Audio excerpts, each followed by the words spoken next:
नमस्कार।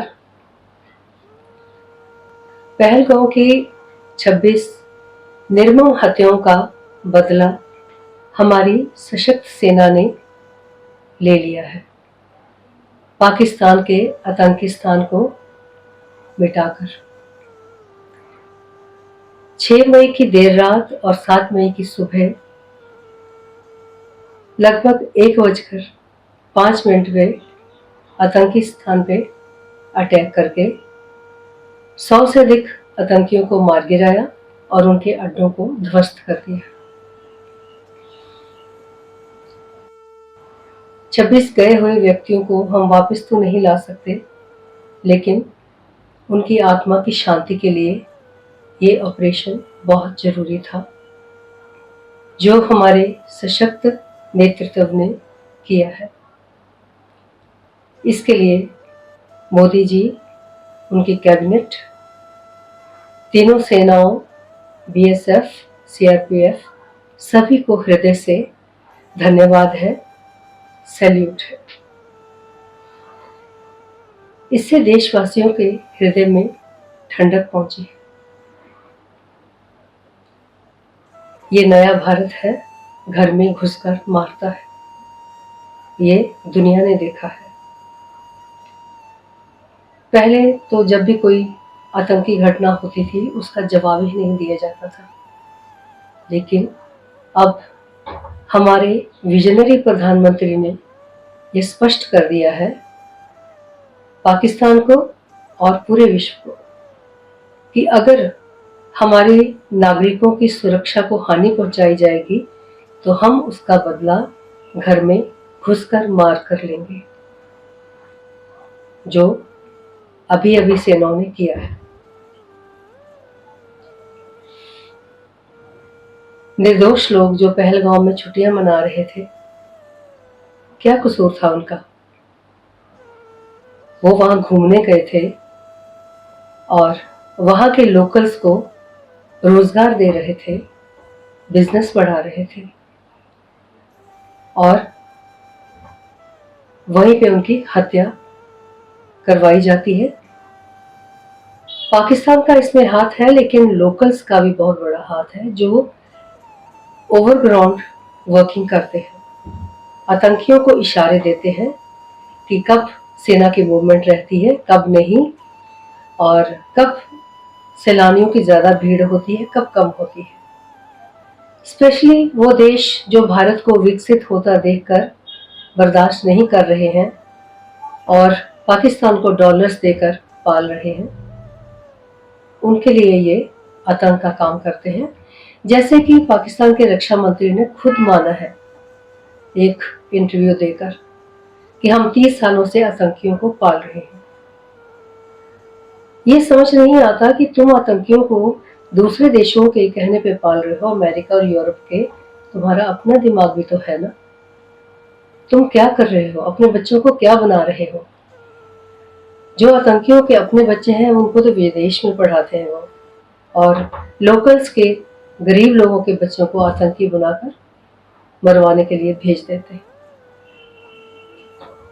ईश्वर ने दिमाग नाम की चीज सबको दी हुई है, अपना अच्छा बुरा हर कोई इंसान सोच सकता है, लेकिन पाकिस्तान तो वो टेढ़ी दुम है जो कभी सीधी नहीं होगी। इस बात का अंदाजा मोदी जी को 2016 के उरी अटैक से हो गया था। तभी उन्होंने कहा था water and blood can not flow together, और तभी मोदी जी ने सिंधु के वाटर को रोकने के लिए इंतजाम करना शुरू कर दिया था। अभी जो सिंधु वाटर ट्रीटी स्थगित हुई है, वो अभी अभी नहीं हुई है। इतना पानी एकदम कोई नहीं रोक सकता। मोदी जी ने इनकी नीयत को पहले ही जान लिया था। और याद कीजिए, मोदी जी ने 2014 में पाकिस्तान को प्रेम से समझाया था, दोस्ती का हाथ बढ़ाया था कि आओ मिलकर अपने लोगों के लिए उन्नति करते हैं, अपने देश को विकसित करते हैं, व्यापार बढ़ाते हैं। लेकिन पाकिस्तान कहाँ समझने वाला है, क्योंकि पाकिस्तान का और आतंक का चोली दामन का साथ बन चुका है। वो अपने आप को कभी सुधारना ही नहीं चाहता है, क्योंकि उसे मुफ्त में डॉलर्स मिल जाते हैं जिससे उसका काम चल रहा है।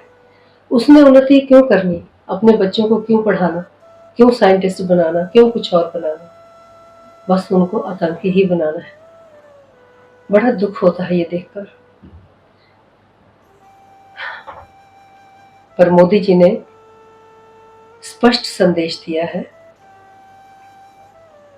कि टेरर और टॉक इकट्ठे नहीं हो सकती।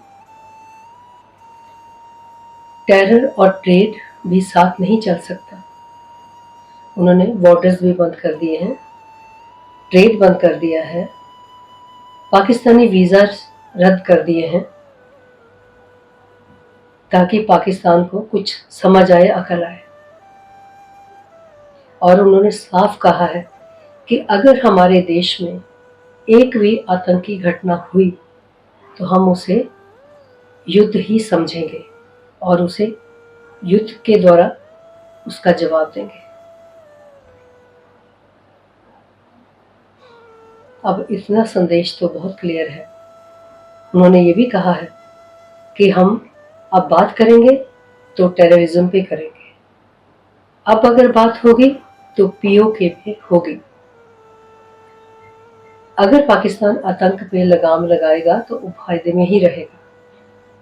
तो अब ये सनातनियों को, हिंदुओं को सोचना है कि उन्होंने एकजुट होना है, उन भाइयों के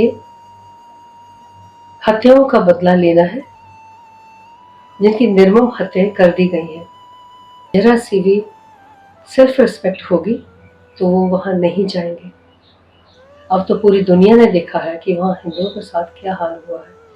उन्होंने धर्म पूछकर उन्हें मारा है और पाकिस्तान ने ये भी समझ लिया, उनको ये बता दिया हमारी सेनाओं ने, हमारे सोफिया कुरैशी और व्योमिका सिंह, वहां जाकर सिंदूर की कीमत कैसे चुकाई जाती है ये भी पाकिस्तानियों को बता दिया है और धर्म बताकर उन्हें मारा है।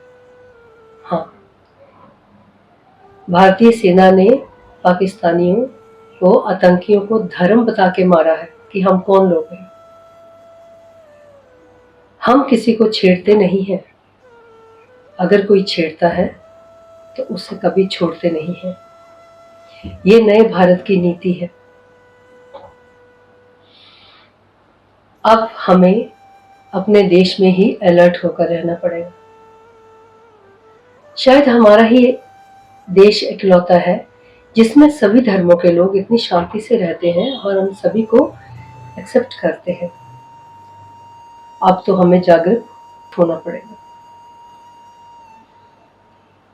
जैसे मैंने पहले भी कहा है कि हमें कश्मीर का रुख नहीं करना है। हमारी पहली प्राथमिकता होनी चाहिए कि वहां के मूल निवासी जो कश्मीरी पंडित है, जब तक वो वहां जाकर नहीं बस जाते, उन्हें सुरक्षा नहीं मिल जाती, लोकल्स जो वहां रह गए हैं लोग उन्हें नहीं अपनाते, उन्हें सुरक्षा नहीं देते, तो किसी भी दूसरे हिंदू को यह अधिकार नहीं है, जो दूसरे व्यक्तियों को, कि वहां जाकर घूमे। आप कैसे वहां आनंद उठा सकते हैं? जो वहां के बेसिक रहने वाले मूल निवासी हैं, कश्यप ऋषि के संतान हैं, उन्हें वहां से बेइज्जत करके निकाला गया है, उनका खून बहाया गया है, उनके घर, जमीनें, सब कुछ छीन लिया गया है। अगर हमें थोड़ी भी सेंस है तो हमें इस पर विचार करना चाहिए। ऐसी कोई समस्या नहीं है जो एकजुट होने से हल नहीं होती, ये भी हो जाएगी। हमें गर्व होना चाहिए कि हमारा नेतृत्व इतना स्ट्रांग है, इतने स्पष्ट शब्दों में बात करते हैं, इतने कठोर फैसले लेते हैं, कोई दोगली बातें नहीं करते, अपने नागरिकों की सुरक्षा के लिए दिलो जान से तैयार रहते हैं। और इतनी बहादुर सेना जिसने लगभग 23-24 मिनट में ऑपरेशन सिंदूर को अंजाम दे दिया। पाकिस्तान तो देखता रह गया। उसे तो समझ में नहीं आया कि क्या हो गया। और उसके बाद उसने अटैक करने की कोशिश की। इसका मतलब आतंक का साथ देने की कोशिश की भारत पर हमला करके, जो कि नाकाम रहा, बिल्कुल नाकाम रहा। आप सब ने देखा है कि मारे गए बड़े बड़े आतंकियों को ताबूतों में डालकर उनके ऊपर पाकिस्तान का फ्लैग लगाकर सेना के बड़े बड़े अधिकारियों ने उन्हें श्रद्धांजलि दी। इससे क्या साबित होता है? पूरी दुनिया ने देखा है कि पाकिस्तान आतंकियों का सरगना है, आतंकियों की मातृभूमि है, जो उन्हें पालती पोसती है और दुनिया भर में आतंक फैलाने को भेजती है। हमें ये कभी विश्वास नहीं होता कि कोई भी धर्म, मजहब ये सिखाता है कि तुम बेगुनाहों का खून बहाओ। ये मजहब के नाम पे खून बहाते, ये हमारी समझ से परे है। लेकिन अब हमें अपने आप को बचाने के लिए, जैसे कि मोदी जी ने कहा है, हम शांति चाहते हैं, लेकिन शांति का रास्ता शक्ति से होकर निकलता है। तो भारत अब बहुत शक्तिशाली है, अपने आप को बचाना जानता है और उसके लिए तैयार है। अगर आपको मेरे विचार अच्छे लगे हों आपसे, तो कृपया मेरे चैनल को लाइक कीजिए, सब्सक्राइब कीजिए और शेयर कीजिए। आप सबका बहुत बहुत धन्यवाद। जय हिंद, जय श्री राम।